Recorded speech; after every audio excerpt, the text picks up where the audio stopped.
Hey friends, and welcome back to Trying to with Leah. So lately I've been thinking about how much of our lives actually comes down to choices. And I'm not talking about huge life-altering choices like moving across the country or quitting your job or something like that. But I mean the little choices.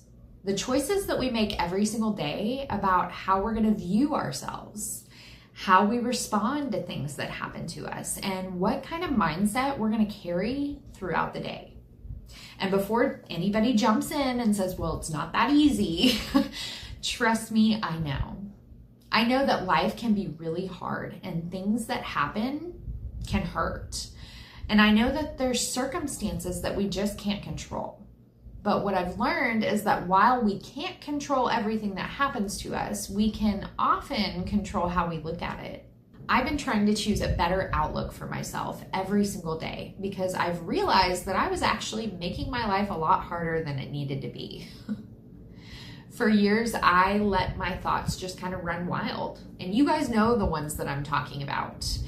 The hypercritical thoughts that like to point out every single flaw and every mistake and every insecurity. And they always seem to have super loud opinions on why we're not doing enough. And the scary thing is, if you listen to those thoughts long enough, you just stop questioning them and you start assuming that they're true. But for the past few years, whenever I catch myself spiraling into that kind of thinking, I've started doing something different than I used to. I stop and I ask myself a simple question. Is that actually true? And most of the time, the answer is no, it's not true. So if that's the case, then I replace it with something that is true.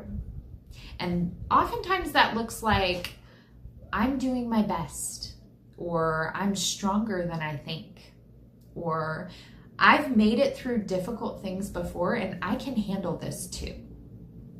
And the more that I've done this, the more that I realized how many lies I was actually feeding to myself on a daily basis and believing. And once you break that loop, it's really freeing.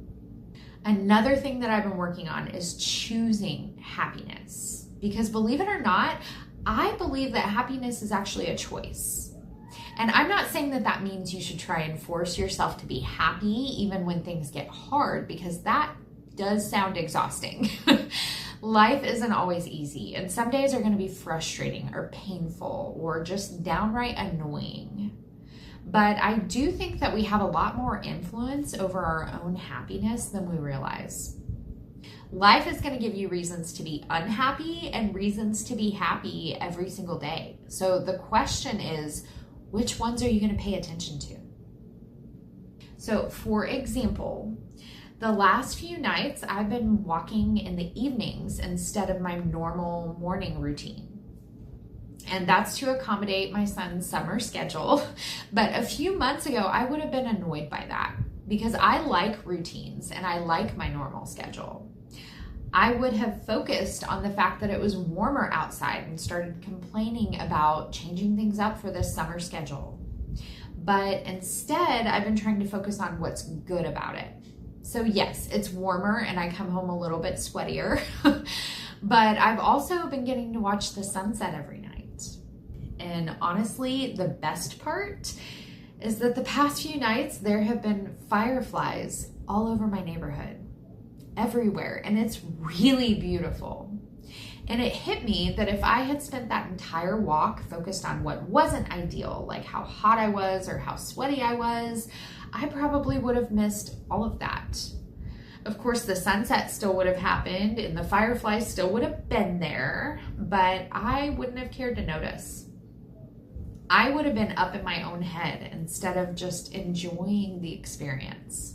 And I think that's true for a lot of things in life. The good stuff is always around us, but if we're more focused on the bad stuff, then we're not going to see the good stuff.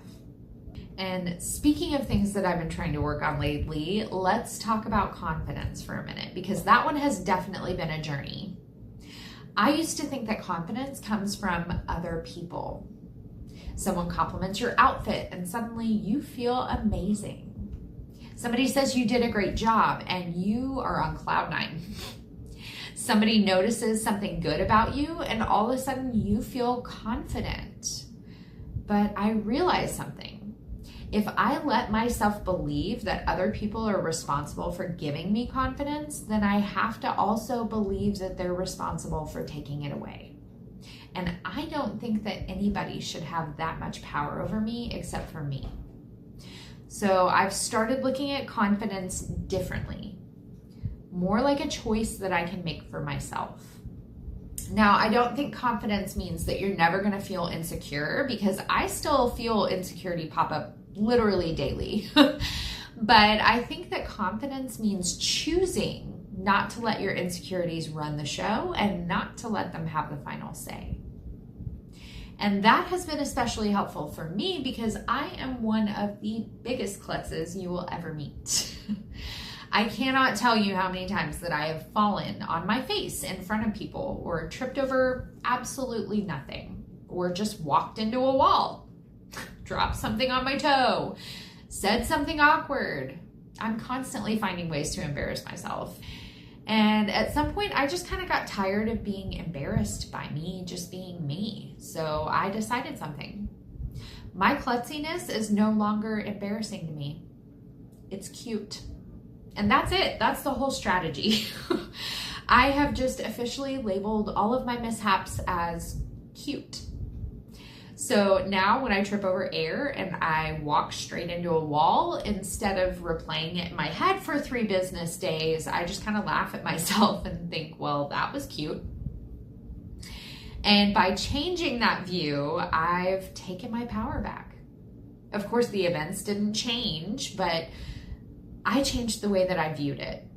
I am still giving myself bruises daily, but they're cute. And even better, I realized that confidence isn't about being perfect.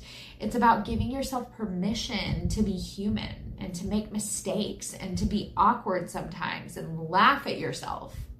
I have given myself the confidence to keep going because I know that even when I mess up or I fail or I fall flat on my face, I can still get up and recover, and I can handle my mistakes and whatever comes with it.